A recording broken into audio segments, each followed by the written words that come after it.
Trouver sa place est vraiment un thème absolument magnifique. Et c'est celui que je vais utiliser pour cette ouverture. Je remercie Véronique et tous les organisateurs de ce forum d'avoir choisi ce thème qui a tellement d'implications. Trouver sa place dans la vie, c'est aussi créer sa vie, si on a trouvé sa place. Il y a des implications absolument partout. Des implications évidemment dans sa famille, trouver sa place dès qu'on est jeune, dans l'adolescence, par rapport à ses frères, à ses sœurs, à ses deux cousins. Trouver sa place, bien entendu, dans l'entreprise, dans les grandes organisations, qui on est, qu'est-ce qu'on fait, qu'est-ce qu'on veut faire. Trouver sa place comme citoyen, le rôle que l'on joue en votant, le rôle que l'on joue dans les sondages, de plus en plus important. Trouver sa place dans l'univers, pourquoi pas? Se poser des questions philosophiques, se poser des questions que toutes les grandes religions se sont toujours posées. Vous vous rendez compte les implications personnelles, familiales, professionnelles, citoyennes, universelles de ce formidable thème. Mais trouver sa place, ça implique aussi des moyens. Comment trouver sa place? Bien entendu, il y a des moyens techniques de plus en plus diffusés avec le numérique, l'écosystème numérique dans lequel nous vivons aujourd'hui. Mais il y a des moyens humains. Et je pense que le plus important, ce n'est pas seulement la technologie, c'est l'éducation, c'est la formation, c'est l'échange, la participation, le dialogue avec les autres. C'est aussi une discipline personnelle. Pour trouver sa place, ce n'est pas quelque chose qui arrive comme ça. C'est quelque chose, comme je viens de le dire, qui se crée, qui se construit. Alors revenons sur ces thèmes fondamentaux de s'informer et de se former pour trouver sa place. Bien sûr, pour trouver sa place, on doit se situer. Se situer implique que l'on sache que les autres ont fait, que l'on sache comment le monde agit et donne aux gens leur place ou pas. D'où le problème fondamental de l'information. S'informer, former. Et là, je voudrais citer Aristote, qui a fait une distinction fondamentale qui est très importante si vous y réfléchissez bien, dans le mot lui-même de l'information. Information, c'est informer, donner forme à, mais c'est aussi s'informer, c'est-à-dire recevoir une forme que l'on reconnaît. Par exemple, si vous voyez un vase ou un pot, vous dites c'est un vase, un pot ou une bouteille. Vous vous informez. Mais si vous avez de la terre glaise, ou si vous avez la possibilité de donner forme à, vous donnez forme à ce pot, à ce vase, comme le fait le potier. Donc s'informer, Aristote l'avait déjà vu, c'est fondamentalement une double action. J'informe, je m'informe, je donne forme à. Donc trouver sa place, c'est donner forme à sa vie. C'est créer sa vie. Essayer de faire de sa vie un original plutôt qu'une copie de la vie de quelqu'un d'autre, comme on le voit trop souvent dans certaines jeunes générations, obnubilées et frappées par des acteurs de cinéma, des vedettes de la télévision. Donc informer, s'informer. C'est aussi ce que disait Piaget, le grand psychologue suisse qui nous a beaucoup aidés dans l'éducation et la formation. Piaget disait quoi?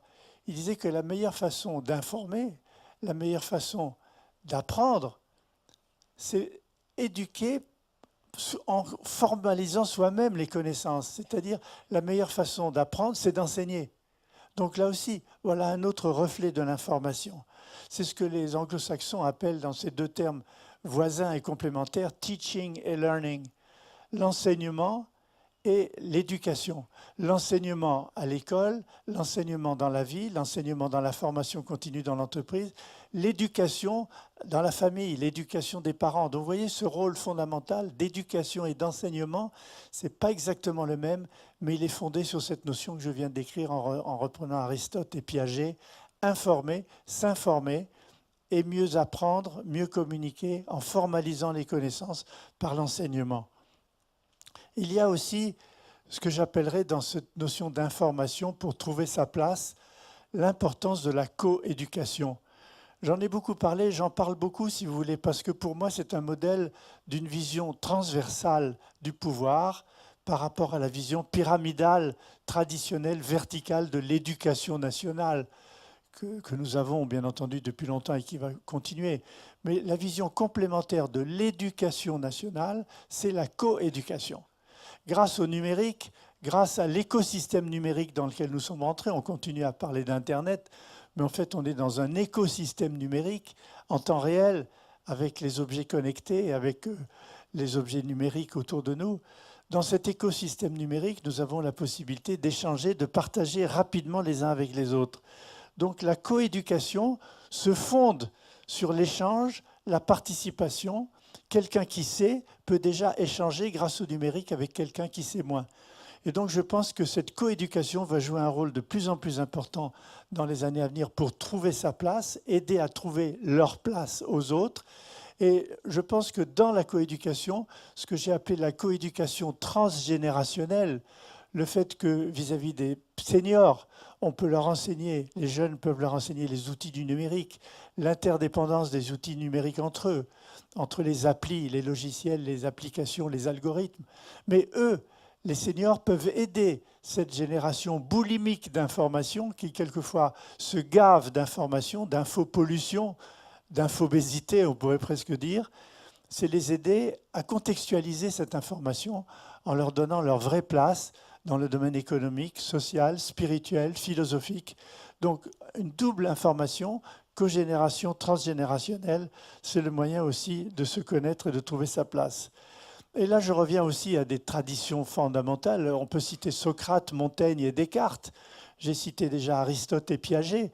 Mais Socrate, c'était le connais-toi toi-même. Rien ne disait dans la vie, disait Socrate, ne peut se faire si on ne se connaît pas. Si on ne connaît pas ses limites et si on ne connaît pas ses potentialités. Montaigne, lui-même, dans les essais, nous a appris à nous connaître nous-mêmes, à nous découvrir en découvrant les autres. Et évidemment, Descartes, avec son cogito, dans le discours de la méthode, nous a appris d'abord à nous comprendre par notre propre intelligence qui nous sommes, que voulons-nous faire. Donc vous voyez qu'entre Aristote, Piaget, Socrate, Montaigne et Descartes, nous avons des références sur le connais-toi toi-même et sur trouver sa place. Donc ce sujet est absolument fondamental. Et je disais, il a des implications personnelles, familiales, professionnelles. Le problème professionnel, c'est que dans les grandes organisations, elles ne sont pas vraiment faites, je le dis sincèrement et je le pense, elles ne sont pas structurées par leur statut, par leur organisation, par leur hiérarchie pyramidale. Elles ne sont pas vraiment faites pour aider les gens à trouver leur place. Elles sont beaucoup faites pour la concurrence, la compétition, le fait qu'on trouve sa place, mais par rapport aux autres. On est souvent en concurrence les uns avec les autres pour piquer le marché de quelqu'un. Et en plus de ça, on a une sorte d'étiquette en permanence sur le visage, sur la tête, ce que j'appellerais d'ailleurs dans l'entreprise le syndrome de l'étiquette, si vous permettez cette expression. Le syndrome de l'étiquette, c'est qu'on vous colle un titre, vous êtes responsable du Moyen-Orient, vous êtes directeur de l'information, directeur de l'informatique, responsable de la communication, responsable de ceci, responsable de cela. Et souvent avec cette étiquette, on joue un rôle plutôt que de vivre sa vie, vraiment. L'étiquette vous fait jouer un rôle. Vous y croyez, vous l'avez, votre étiquette. Les autres la voient et la reconnaissent, elle est sur votre porte ou sur votre carte de visite. Et très souvent, on confond jouer un rôle et vivre sa vie. C'est la grande différence. Vivre sa vie, c'est trouver sa place, justement, par rapport à jouer un rôle, plaquer sur sa vie quelque chose qui nous permet d'être reconnu des autres, reconnu des gens, reconnu par l'entreprise. Donc vous voyez que le plus important de ces implications, c'est pas seulement personnel, professionnel, citoyen et sociétal, mais c'est aussi la capacité d'ajouter à sa vie des valeurs qui nous permettent de trouver notre place dans la vie, et je vais dire d'une manière peut-être un peu philosophique, dans l'univers. Qui sommes-nous? Je pense que ça passe, ce n'est pas une question de tous les jours, mais c'est une question fondamentale de trouver sa place. Je suis quoi dans l'univers, moi?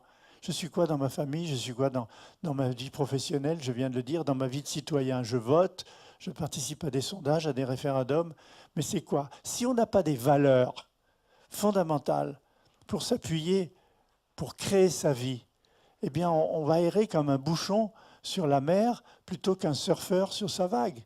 Le surfeur sur sa vague, il utilise le déterminisme d'une vague qui a été faite par une tempête quelque part, mais sur cette vague, en fonction de sa technique et des outils qu'il utilise, il est libre. Dans quelque chose de déterminé, il peut exercer sa liberté. Dans notre vie, nous sommes déterminés et libres, en partie déterminés par notre éducation, par nos gènes, par l'environnement dans lequel nous vivons, mais nous sommes libres de faire ce choix ici ou là. Donc trouver sa place, c'est choisir. C'est choisir ceci plutôt que cela. Et trouver sa place, c'est aussi aider les autres à trouver leur place. Et c'est pourquoi, en plus des outils techniques dont j'ai parlé tellement que je ne vais pas vous en reparler aujourd'hui, notamment les réseaux sociaux, ça se passe dans le dialogue. Le dialogue avec les autres, c'est un miroir de nous-mêmes et un miroir des autres. C'est dans le dialogue, dans l'échange, dans le partage qu'on peut se trouver, qu'on peut se découvrir, qu'on peut éviter le syndrome de l'étiquette et utiliser plutôt vivre sa vie.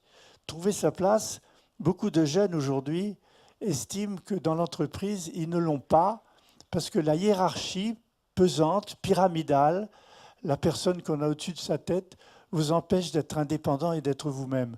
D'où cette recherche de beaucoup de jeunes de la génération des millennials, les millennials qui avaient en 5 et 10 ans au tournant des années 2000, c'est de trouver leur place personnelle indépendante d'une certaine manière dans des structures qui ne sont pas faites pour l'indépendance, des structures qui sont faites pour la réponse hiérarchique à des missions qui sont données et contrôlées.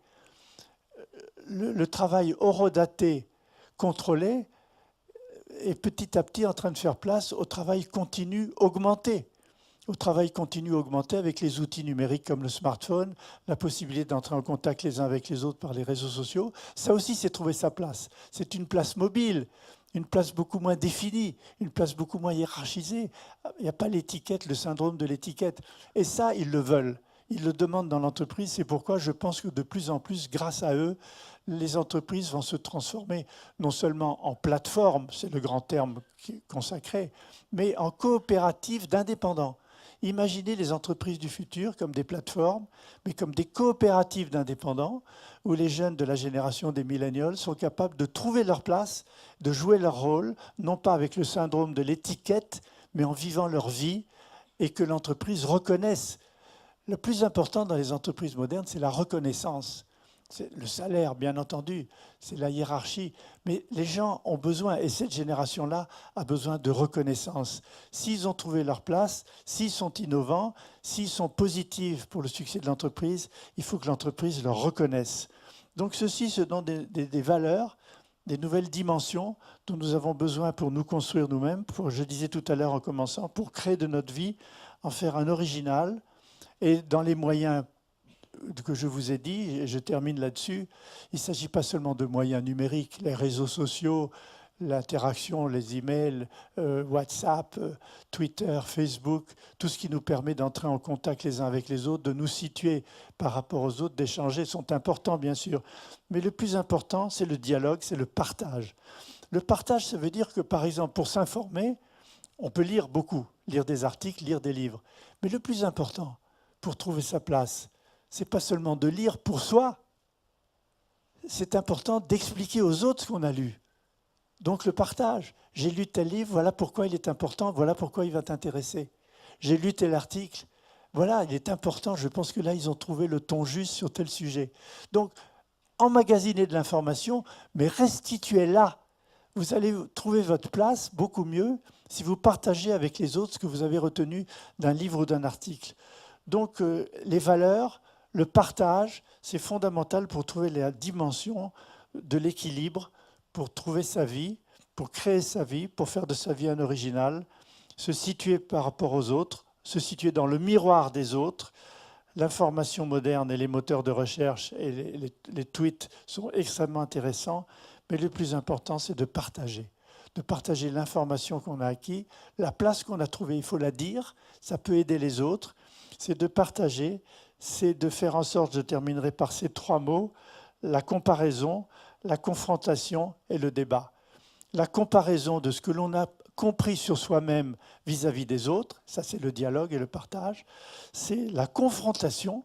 Oui, quelquefois on a besoin d'un rapport de force avec un supérieur hiérarchique, avec des gens avec qui on n'est pas d'accord, avec des gens avec qui on n'est pas d'accord politiquement ou philosophiquement sur les valeurs, la confrontation et aussi le débat, comme ici. J'espère que ce débat du Forum Changer d'air, trouver sa place, va vous aider à trouver votre place ou si vous ne l'avez pas déjà, à la renforcer. Je vous remercie de votre attention.